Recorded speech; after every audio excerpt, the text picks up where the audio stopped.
Welcome to Business Rockstars. I'm Alex Wehrley, joined by Jesse Golden, founder and CEO of The Golden Secrets, for a Empowerista interview. Thanks for being here. Thank you so much for having me. Absolutely. So it's been several years since we last chatted. I know. And what's cool is you were just starting The Golden Secrets. I was. And you're such a good example of your background's in modeling and big influencer, but you had this bigger vision because a lot of traditional influencers, they sell other people's products, but you decided to create your own. So tell me about that. Yeah.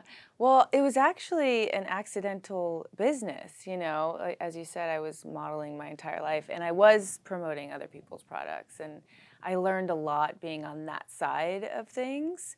But I actually was handcrafting my own skincare for like well over 20 years. I started kind of messing with essential oils in high school. And I originally started with a blog called The Golden Secrets, where I just started sharing insights originally into wellness and health. I'm a yoga teacher and holistic health practitioner. And then it kind of naturally went into beauty and spirituality and motherhood. So I was just writing and sharing, you know, originally. And then a friend of mine who I really admire in business said, honey, why don't you, he actually said, darling, he's British, darling, why don't you bottle that essential oil that everyone is always asking you, like what it is, where can they get it? And I thought it was the worst idea, actually, yeah. And then it's really funny, I got kind of protective, and I was like, I don't want everyone smelling like me. Oh, interesting. Yeah, and I was like, this is so weird. Like, who do I think I am going to bottle this stuff? And then I kind of had this like epiphany that this little bottle of essential oil, as you know, ridiculous as it is, was such a huge part of my life in the last decade. And it wasn't so much, you know, the properties of the essential oil and how it made me feel. It was actually the act of pulling it out of my purse and taking the moment for myself and having that, thinking that it was giving me some kind of tuning in or superpower to like go throughout my day. And I thought, I have to share this. Like, that's what I do. I share what works for me, and this is such a huge part of it. So yeah, and that's a really good tip if someone's watching or listening and they want to be an entrepreneur, but they're not exactly sure what to do, whether it's product-based or service-based. A good question to ask yourself is, what do people come to me for? And so if people were coming to you and being like, what is that smell? What is that product? And they were so intrigued and wanted to learn more and wanted to use it, that is such a good sign. And obviously, eventually you listened. Promoting other people's products where you don't have overhead and you don't have the operational costs is so much different than developing and operating your own. So tell me about that. What does it take to create a product line? I have never worked so hard in my life. You know, it really is, you know, I've kind of gotten over the hump, but there was a point where I was like, had I known what this was going to entail, I don't know if I would have dove in. Because it is, you know, it's the whole thing of like, if you're working for somebody else or if you're, you know, promoting for somebody else, there's an end time, there's a clock out. And I'm so driven and I'm so strong-willed and I like to finish things. So that can be really complicating because it's never ending. There's always work to do. So I've had to really work on finding the balance between, you know, my family and work and just like, okay, it's 5 o'clock, I'm done. Even though there's still 9 million things to do, that was a huge lesson for me. Yeah, let's talk about that, because some of the values we have here at Empowerista are, you know, cultivating that freedom and flexibility and fulfillment that can come from entrepreneurship if you're running the show and it's not running you. Yes. So it sounds like you've had to really learn how to do that. Any advice for how to be able to shut it off and prioritize so that you're focusing on the right things and able to do that? I mean, at the end of the day, it's, you know, my family comes first and my health. And if I don't have those two things, nothing else matters.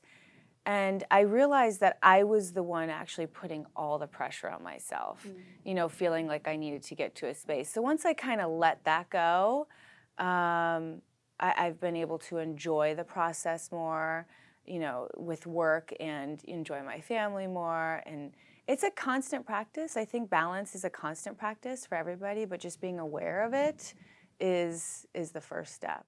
Yeah, and tell me a little bit about your business model, because you don't have a brick and mortar. You obviously have physical products, but a lot of what you do is completely digital.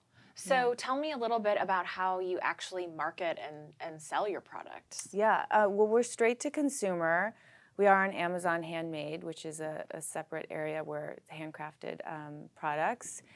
But normally everything comes from our website, and like 80% of it comes from Instagram, social media. You know, I had the blog prior to having the product, so I already had a voice, and I think people already kind of knew a little bit about me, about empowering women and self-love and health and wellness and beauty and stuff. So by the time I had the product, it was like, oh, okay, they already kind of trusted me. You know, I see a lot of companies now doing things backwards where, you know, they have the great product, but there's no story and there's no history on it. And I think nowadays people are like really craving, they want to know the history of where a product is coming from and what's the story. And that's really what sells it for me, you know, as a consumer. What advice would you give yourself to that person that I interviewed a few years ago that was just starting the company? I wish I would have hired my weakness earlier. Tell me about that. You know, I think women, and I think people in general, but women especially, we feel like we can do everything, and we can. But it usually not comes, without going insane, though. Yeah, it comes at a cost, you know. And I'm very strong-willed, and I've taught myself how to do a lot of different things in the company behind the scenes, because I just didn't know who to hire. I didn't know where to hire. I didn't find it cost effective. I didn't understand, you know. And now that I've hired a couple people that are way more efficient than I am at doing. At what specifically? Like digital marketing and helping create emails and dealing with influencers and affiliate programs, and even just, you know, I have an assistant now that just helps me answer emails and customer service, and you know, it's those the little admin things that take so much time. Take up so much time. You know, I think that's, you know, my boyfriend asks me sometimes like, oh, what did you do today, honey? And I'm like, well, I put out fires for the first 2 hours. You know, you don't realize that these are basic things, you know. So before I even get to my master to-do list, you know, sometimes you put out fires for 2 hours that you don't, you know, expect. Sure. So how did you find these people? It's really interesting because I'm a big believer in just kind of putting things out there, and I've met with a lot of people, whether it be, you know, possible partnerships or I've had some interns in the past. These people literally came into my lap. Literally just, you know, one girl had come right up to me and said, hey, I'm looking for a job and I love skincare. And this other girl I had worked with, I had done a speaking event that she had put together. And she said, it's so funny, she just told me this now, that she had put my picture on her Pinterest board like 2 years ago, on her vision board, that she wanted to work with me. Wow. And now we're working together. I'm like, I love when stuff like that happens. Yeah, but it is amazing once you talk about what you're doing, what you need, how that can come back around. So I think the takeaway is don't be shy to tell people what you're doing and put it out there, what it is that you need. And I think hiring can scare people at first because it requires capital to put money forth, but I'm sure that it's also allowed you to make more money because you have the support, and you can start small. You can start with someone even 5 hours a week gives you 5 hours back, you know. So start small and grow as you have, and I'm just so glad that we got to catch up and thank you so much. that I got to hear about your success, and I can't wait to continue watch you grow. Thank you so much. Thank you. I'm Alex Wehrley, and this is Business Rockstars.